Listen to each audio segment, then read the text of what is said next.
তোমরা কারা কারা আমার মতো সকালে ঘুম থেকে ওঠা একদমই পছন্দ করো না, বিশেষ করে শীতকালে? তবে আজকে আমার সকালটা বেশ তাড়াতাড়ি শুরু হয়ে যায়। প্রায় 7টা নাগাদ আমি আর শিবম চলে গেছিলাম এই কুয়াশা ভরা রাস্তার ভেতর দিয়ে বাজার করতে। মেন মোটিভ ছিল মাটন আনা, কারণ যেহেতু সানডে ছিল তাই প্রচণ্ড ভিড় হয়ে যায় বেশি বেলা করে গেলে, তাই সকাল সকাল যাওয়াটাই বেস্ট।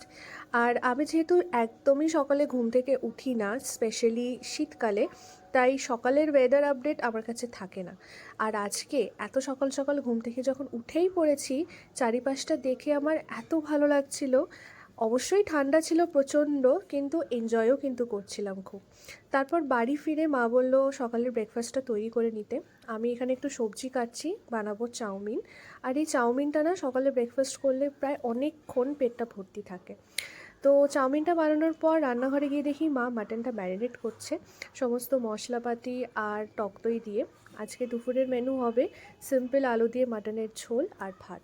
তারপর আমি চলে গেছিলাম স্নান করতে। স্নান সেরে এসে আমি ডিরেক্ট লাঞ্চটা করেই নিলাম, কারণ দেখলাম মায়ের রান্না হয়েই গেছে। আর গরম গরম একদম খেয়ে নিলাম, দারুণ হয়েছিল খেতে। তারপর চলে গেলাম ছাদে।